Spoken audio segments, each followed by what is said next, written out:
देखिए, आज का जो टॉपिक है वो हम पढ़ने वाला डाउ, जिसको हम लोग बोलते हैं डेटा एक्सेस ऑब्जेक्ट। अगर आप जावा के कोई भी इंटरव्यू में जाएंगे, आपको डाउ से रिलेटेड वो जरूर पूछेंगे। पहले समझते हैं कि इसकी जरूरत क्या है। ठीक है, देखिए, सपोज आप जेडीबीसी से रिलेटेड कोई भी प्रोग्राम कर रहे हैं। अगर आपके पास एक दो क्लास है तो ठीक है, आप हर क्लास में जाकर के उस जेडीबीसी को लिख सकते हैं, वो जो CRUD ऑपरेशन है उसको लिख सकते हैं ना हो। अभी ऐसा हो कि जो एप्लीकेशन आप डेवलप कर रहे हैं और वो बहुत बड़ी है, जो रियल लाइफ में होता भी है, तो आपको क्या करना पड़ेगा, जहां पर भी जेडीबीसी की जरूरत है वहां आपको बार बार एसक्यूएल क्वेरी को लिखना पड़ेगा। ओके, अभी आप ये सोचिए कि मेंटेन करना बहुत डिफिकल्ट हो जाएगा। तो उसके बदले में हम लोग क्या करते हैं, एक अलग से क्लास बनाते हैं। ठीक है, जहां पर हम सिर्फ डेटाबेस ऑब्जर्वेशन को लिखेंगे, और फिर जो भी क्लासेस हैं, जो 100 क्लासेस हैं, 200 क्लासेस हैं, जहां पर भी हमको डेटाबेस ऑपरेशन की जरूरत पड़ेगी, हम वो डाउ क्लास के फंक्शन को कॉल करेंगे। तो हमारे पास कितनी क्लासेस होंगी, दाव की एक क्लासेस होंगी, लेकिन हम उनको कितने जगह पर यूज कर सकेंगे, बहुत सारी जगह पर यूज कर सकेंगे। तो अभी समझते हैं ये क्या है। तो इसको ओवर करने के लिए ओके, जावा कम्युनिटी एक पैटर्न लेके आए जिसको हम लोग बोलते हैं डाउ। तो ये क्या है एक्चुअल, ये एक डिजाइन पैटर्न है। ठीक है, use to separate database access code from business logic. तो इसका मतलब है आप जो भी बिजनेस लॉजिक लिख रहे हैं उससे इसको हम अलग क्लास बनाएंगे, और उसमें वो हम सब मेथड लिखेंगे जिसकी हमको डेटाबेस में ऑपरेशन जरूर पड़ती है, जैसे क्रिएट है, रीड है, अपडेट है, डिलीट है। ठीक है, ताकि हम उसको बार बार मेंटेन कर सकें, रीयूज कर सकें, और जब भी जरूरत पड़ेगा तो उसको हम टेस्ट भी कर सकें। अभी इसका मैं प्रैक्टिकल आपको दिखाता हूं। आप पहले देखिए, ध्यान से देखिए यहाँ पे। ठीक है, मैंने यहाँ पर डीबी कनेक्शन जावा बनाया है, एम्प्लॉय डॉट जावा बनाया है, एम्प्लॉय डाउ डॉट जावा बनाया है, एम्प्लॉय डाउ इम्प्लीमेंट डॉट जावा है, मेन डॉट जावा है। तो पहले समझते हैं कि मेरे पास टेबल कौन सा है। ये हमारे पास टेबल है, देखिए। ठीक है, जो मेरा डेटाबेस है उसका नाम सुरेश टैक है, और उसमें एक टेबल है एम्प्लॉय, जिसमें एम्प्लॉय आईडी है, नेम है, सैलरी। इसको हम लोग डील करेंगे। तो यहाँ पर मैं आपको पूरा CRUD ऑप्शन दिखाता हूँ। फाइन, अब आते हैं हमारे पास क्लासेस कौन कौन सी। ये हमारे पास क्लासेस है। तो कभी भी अगर आप जेडीबीसी से रिलेटेड कोई प्रोजेक्ट बना रहे हैं तो उसको एज ए मेवन प्रोजेक्ट बना लीजिए, और यहाँ पे जाके जो पॉम डॉट एक्सएमएल है, यहाँ पर इसका डिपेंडेंसी डाल दीजिए कि आपके पास जो भी है, आपके पास MySQL का जो वर्जन है वो वर्जन का यहाँ पर डिपेंडेंसी डाल दीजिए। ऑरेकल है तो उसका डालिए, और अगर एसक्यूएल सर्वर है, एसक्यूएल सर्वर है तो उसका डालिए।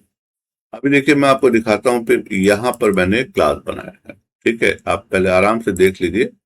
ठीक है, इसमें वही प्रॉपर्टीज मैंने डाली है जो टेबल में। ठीक है, और इस क्लास का नाम क्या है, एम्प्लॉय है। ठीक है, ये इसका कंस्ट्रक्टर आ गया डिफॉल्ट, ये पैरामीटराइज कंस्ट्रक्टर आ गया, और यहाँ पर सब सेटर गेटर है इसके।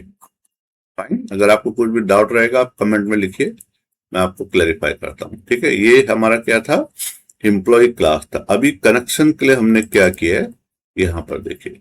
ठीक है, हमने इंपोर्ट किया।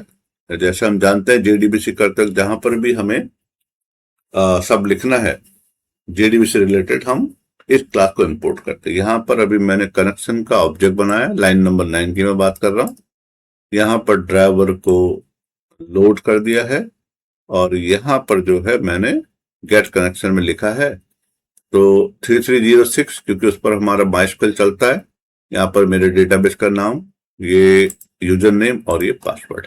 ठीक है, देखिए, आराम से देखिए। और ये जो फंक्शन है इसका नाम है गेट कनेक्शन, जो क्या रिटर्न करेगा, कनेक्शन का ऑब्जेक्ट रिटर्न करेगा। ये हमारे कनेक्शन का ऑब्जेक्ट है, और यहां से मैं इसको रिटर्न कर रहा हूं। ठीक है, तो हमने एम्प्लॉय क्लास देखा, हमने डीबी क्लास देखा। फाइन, एम्प्लॉय क्लास में क्या है, वो सब प्रॉपर्टीज हैं। ठीक है, जो हमारे टेबल में प्लस कंस्ट्रक्टर है पैरामीटराइज, और सेटर गेटर है। फिर ये कनेक्शन के लिए हमारा क्लास है। ठीक है, अब डाउ पैटर्न क्या बोलता है, एक आपके पास क्या होना चाहिए, इंटरफेस होना चाहिए। ये इंटरफेस है, देखिए।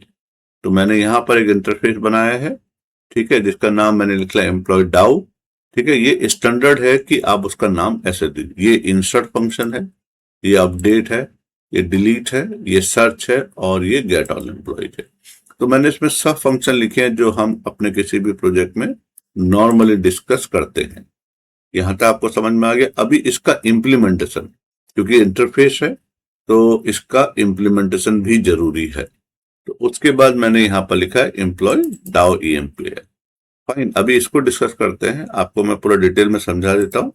फाइन, इसमें क्या क्या है और कहां पर हम लोग इसको यूज करने वाले हैं। ठीक है, अब आराम से देखिए। और अब मैं इसको बड़ा करता हूं, यहां पर आ जाइए। ठीक है, अगेन यहां पर हम एसक्यूएल करने वाले हैं। अभी ये लाइन देखिए। ठीक है, लाइन नंबर 8 पे मैंने क्या लिखा है, connection con equal to DB connection dot get connection. तो ये गेट कनेक्शन कहां था, DB कनेक्शन था। इसका मतलब हम लोग यहां पर जाएंगे और यहां से वो इस फंक्शन को कॉल करेगा। फाइन, फिर आप यहां पर आ जाइए। हम इधर पहुंच गए, हमारे पास कनेक्शन आ गया। पहला फंक्शन हमने लिखा है इंसर्ट। ओके, और जो एम्प्लॉय का ऑब्जेक्ट हमसे लेगा। अभी यहां पर मैंने प्रिपेयर्ड स्टेटमेंट यूज किया है। ठीक है, देखिए ध्यान से। Okay, insert into employee values 1 2 3। कितने क्वेश्चन मार्क है, 3 क्वेश्चन मार्क है। इसका मतलब है जब हम लोग ये प्रोग्राम को रन करेंगे तो 3 पैरामीटर हमको पास करने पड़ेंगे। इनको प्लेस होल्डर बोलते हैं। अभी यहां पर पीएस क्या है, प्रिपेयर्ड स्टेटमेंट का ऑब्जेक्ट है। 1 मतलब पहला, 2 मतलब थर्ड, 3 मतलब ये वाला। अभी देखिए, ये यहां चला जाएगा, ये यहां चला जाएगा और ये यहां चला जाएगा। ठीक है, और उसके बाद हमने अपडेट किया। इसका मतलब है ये जब कमांड रन होगा तब रिकॉर्ड इंसर्ट हो जाएगा, क्योंकि ये वाला कमांड जो है उस समय रन हो जाएगा। अभी आगे बढ़ते हैं और अपडेट को देखते हैं।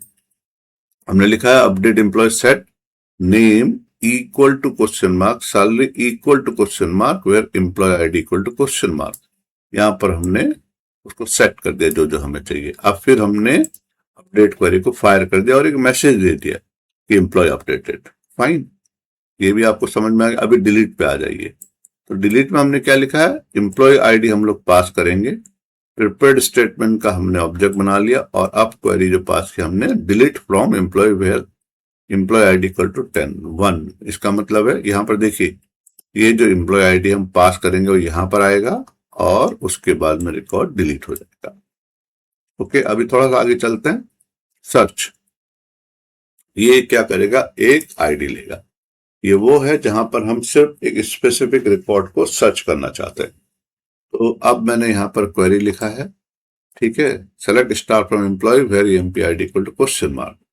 उसके बाद में यहां पर मैंने 1 और एम्प्लॉय जो पैरामीटर पास करेंगे हम, वो यहां पर आ जाएगा। यहां से मैंने एग्जीक्यूट क्वेरी को रन किया। देखिए, हाँ, यहां पर एग्जीक्यूट क्वेरी आ गया।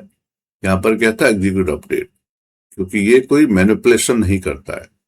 तो अब मैंने लिखा है इफ rs.next, अगर रिकॉर्ड मिला है तो आप क्या करेंगे, एम्प्लॉय, वो जो एम्प्लॉय है उसका यहां पर आईडी, नेम और सैलरी ले लेंगे। ठीक है, अब आ गया जहां पर हमें सब रिकॉर्ड दिखाना है। तो देखिए, मैंने एक फंक्शन लिखा है गेट ऑल एम्प्लॉय। तो गेट एम्प्लॉय फंक्शन क्या रिटर्न कर रहा है, लिस्ट। किसका, लिस्ट, एम्प्लॉय का। और ये मैंने यहां पर अभी अरे लिस्ट यूज कर लिया। तो बहुत अच्छा एग्जांपल है JDBC प्लस अरे लिस्ट को समझने के लिए। यहां पर मैंने क्वेरी स्टेटमेंट लिखा है। ओके, और यहां से रिजल्ट सेट का मैंने लिखा स्लैश स्टार फ्रॉम एम्प्लॉय और यहां पर हमने इसको गेट रिजल्ट लिख दिया। वो एक एक करके रिकॉर्ड ऐड होगा और वो डिस्प्ले करता चला जाएगा। फाइन, यहां से मैंने रिटर्न लिस्ट लिखा है। अब आते हैं मेन पे। तो हमने क्या क्या पढ़ा, कनेक्शन पढ़ा, क्या पढ़ा, एम्प्लॉय क्लास पढ़ा, डाउ पढ़ा, जो इंटरफेस है उसका इम्प्लीमेंटेशन पढ़ा। अभी आ जाते हैं मेन पे। ठीक है, अब यहां पर देखिए, आप सबसे पहले हमने एम्प्लॉय डाउ का ऑब्जेक्ट बना दिया। फाइन, एम्प्लॉय डाउ EMPL का ऑब्जेक्ट बना दिया जो रेफरेंस प्रिंट कर रहा है, ले रहा है किसका, एम्प्लॉय डाउ का। अभी हम इंसर्ट कर रहे हैं। तो देखिए, ये हमने डाला। अभी मैं यहां डाल देता हूं 109 डाल देते हैं। फाइन, और नाम भी बदल देते हैं। नाम लिख देते हैं प्रिया। सैलरी इतना ही रहने देते हैं। पहले इसको रन करके देखते हैं क्या होता है। ठीक है, अभी देखिए, पहले हमारे पास रिकॉर्ड कितने हैं, 3 रिकॉर्ड है। अब हम डालने वाले हैं 109 वाला। Okay, right click, run and Java application. तो एम्प्लॉय इंसर्टेड आ गया। कंफर्म करते हैं कि रिकॉर्ड गया है नहीं गया है। हम लिखते हैं सेलेक्ट स्टार फ्रॉम एम्प्लॉय। देखिए, आ गया 109 रितिया, ये जो मैंने यहां से डाला था। फाइन, अब इंसर्ट आपने देख लिया, अभी सर्च करके देखते हैं।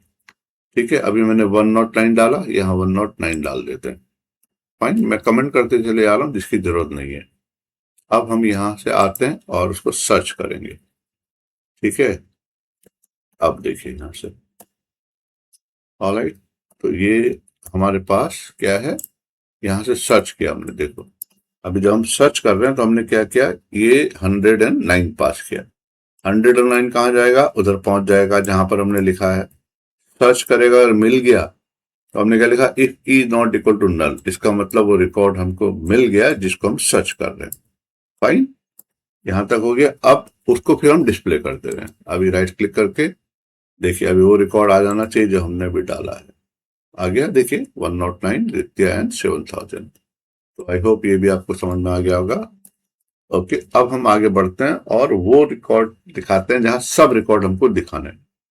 ठीक है, तो इसको अब हम डिस्प्ले ऑल वाला फंक्शन कॉल करेंगे। फाइन, देखिए डाउ के अंदर गेट ऑल एम्प्लॉय लिखा हुआ है। ठीक है, और वो क्या रिटर्न कर रहा था, लिस्ट, किस टाइप का, एम्प्लॉय टाइप का। यहाँ मैंने लिस्ट लिखा है, वो आपके इसमें पॉपुलेट हो जाएगा। यहाँ मैंने एम्प्लॉय ई, और वो एक एक करके सब डिस्प्ले करेगा रिकॉर्ड। अब इसको रन करके देख लेते हैं, तो जितने रिकॉर्ड है सब आने चाहिए। आगे देखिए, fine, you can see, already ये रिकॉर्ड जो यहाँ पर है, ये रिकॉर्ड यहाँ पर आ गए। फाइन, अभी ये भी आपको समझ में आ गया। ठीक है, आप कमेंट में जरूर लिखिए। अभी आते हैं अपडेट में। ठीक है, अपडेट को देखिए 101। ठीक है, 101 का सैलरी अभी देखते हैं। अमित कुमार 65,000 है, इसको चेंज कर देते हैं, इतना करते हैं। ठीक है, देखते हैं क्या होता है। एम्प्लॉय अपडेटेड, आते हैं टेबल में, देखिए कितना, 15,000, ये मैंने चेंज किया था यहाँ पर। 101 अमित कुमार और 1,500। आई थिंक ये भी आपको समझ में आ गया। अभी लास्ट रह गया डिलीट का। तो डिलीट में हम लोग क्या करते हैं, देखिए ये जो रिकॉर्ड है 109 वाला, इसको डिलीट कर देते हैं। ठीक है, डाउ एंड डिलीट। फाइन, 109 यहाँ आते हैं और अभी इसको रन करते हैं, तो ये रिकॉर्ड डिलीट हो जाना चाहिए। ठीक है, डिलीटेड, यहां जाते हैं। अभी 109 वाला रिकॉर्ड नहीं होना चाहिए, देखिए डिलीट हो गया। ऑलराइट, तो ये जो है मैंने आपको कंप्लीट डाउ पैटर्न करके दिखाया है। ठीक है, अगर आपको अच्छा लगता है तो आप लाइक करिए, अपने फ्रेंड लोग के साथ शेयर करिए और सब्सक्राइब करिए। मिलते हैं अपने नेक्स्ट सेशन में। Thank you for watching this.